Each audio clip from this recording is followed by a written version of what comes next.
തലയ്ക്കകത്തേ ചെണ്ട ഒട്ടും പോലെ ഒരു അസ്വസ്ഥത. ഈ പ്രാവശ്യം ഉത്സവത്തിന് അടിപൊളിയാക്കണം.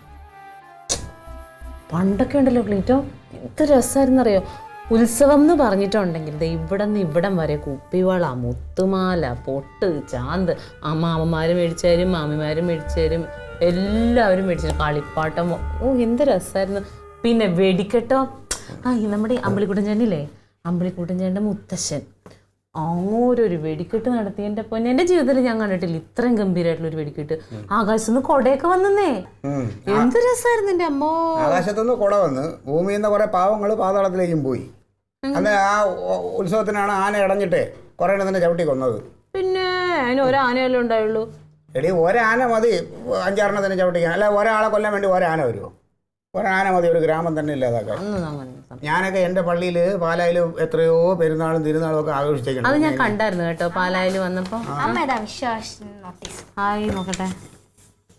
വിഷു ആഘോഷം പ്രിയ സുഹൃത്തുക്കളെ 14/3/2018 വിഷു അറയ്ക്കൽ ക്ഷേത്രത്തിൽ വെച്ച് മെമ്പർ അമ്പലിക്കുട്ടന്റെ പേര് വലുതാക്കി എഴുതിയിട്ടുണ്ട് കേട്ടോ.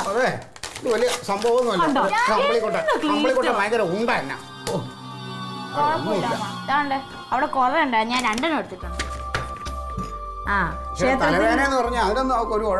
ക്ഷേത്രത്തിൽ വെച്ച് മെമ്പർ അമ്പിളിക്കുട്ടന്റെ നേതൃത്വത്തിൽ അതവര് വേറെ പോകുന്നുണ്ട് ക്ലീറ്റോ. വിഷു ആഘോഷം നടത്തുന്ന വിവരം എല്ലാ നല്ലവരായ നാട്ടുകാരെയും അറിയിച്ചു കൊള്ളുന്നു. ഇപ്പൊ സംഭവം നമ്മൾ അറിഞ്ഞെടുത്തോളം അവൻ മേലുദ്യോഗസ്ഥരെയൊന്നും കണ്ട് നിയമപരമായിട്ട് അനുമതിയൊന്നും എടുത്തിട്ടില്ല ഈ വെടിക്കെട്ട് നടത്താനായിട്ട്. അത് വെച്ച് നമുക്കൊരു പിടിക്കാം. എന്നാ പിന്നെ ക്ലീറ്റസ് സാർ ഇടപെട്ട് അവനൊരു അനുമതി വാങ്ങിച്ചു കൊടുത്താലോ? അപ്പൊ നമുക്ക് അവന്റെ മുമ്പ് ക്ഷയിച്ചോ? ഏട്ടാ പൊന്ന് നടരാജ മണ്ടത്തരം പറയല്ലേ. അവന് വെടിക്കെട്ട് നടത്താൻ വേണ്ടി നമ്മൾ അനുമതി മേടിച്ചു കൊടുക്കുക, അതല്ല നമ്മളിപ്പോൾ ഉദ്ദേശിക്കുന്നത്. അവൻ്റെ ഈ വെടിക്കെട്ട് പൊളിക്കണം, അതിനാണ് നമ്മളിപ്പോൾ ഇറങ്ങിയിരിക്കണേ. ഓ നിന്നെ ഞാൻ ഏത് സമയത്ത് എൻ്റെ പാർട്ടിയിൽ എടുത്തിടേ. അതെ, എന്ത് വില കൊടുത്ത് ഇത് പൊളിക്കണം. ഇപ്പൊ നാട് മുഴുവൻ അവന്റെ ഫ്ലെക്സ് വെച്ചിരിക്കുകയല്ലേ. അത് പിന്നെ ജനങ്ങളെല്ലാം അവൻ്റെ കൂടെ ആണല്ലോ. അത് വലിയ ആളാണെന്നുള്ള ഇതാ.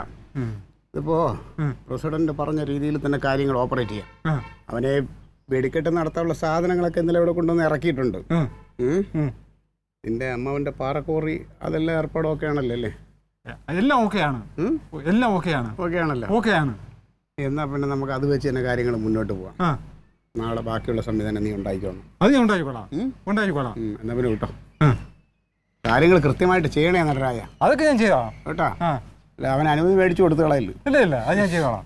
പ്രധാനമന്ത്രി നീ എങ്ങനെയാവും ഇങ്ങനെയാണെങ്കിൽ? അതാവും.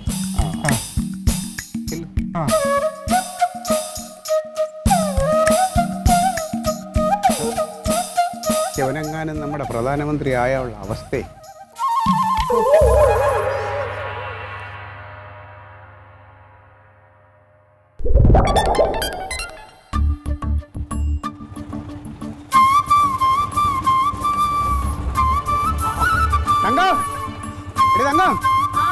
കൈനീട്ടമായിട്ട് ആള് വന്നു. ബാബാ കൈനീട്ടവും കൊണ്ട് ആള് വന്നടേ. അയ്യോ ഈ പ്രാവശ്യം ഞാൻ കൈനീട്ടം കൊണ്ടുവന്നില്ല, നിങ്ങളെ വാങ്ങിക്കാനാ ഞാൻ വന്നത്. പൈസ കൊടുത്താ? കൊടുത്തു. ശരിയല്ലേ? എപ്പ ഇറങ്ങിയപ്പോ? ഇറങ്ങി വീട്ടിൽ? പിന്നെ എന്ത് പറയണേ, എന്റെ ഹളിയൻ അവിടെ ഉണ്ടാ? അവളവിടെ സുഖമായിട്ടിരിക്കുന്നു. കെട്ടിയോളാ മറ്റേ വെള്ളച്ചമ്മന്തി അവളുണ്ട്, കുഴപ്പമൊന്നുമില്ല. അവളെ അച്ഛന്റെ കാര്യത്തിൽ വല്ല തീരുമാനമായ? അങ്ങനെ കിടക്കുന്നു. ഈ ഓണത്തിനെങ്കിലും പ്രതീക്ഷയ്ക്ക് ഞാൻ ഇന്നലെ വിളിച്ചായിരുന്നു, അവർക്ക് കുഴപ്പമൊന്നുമില്ല.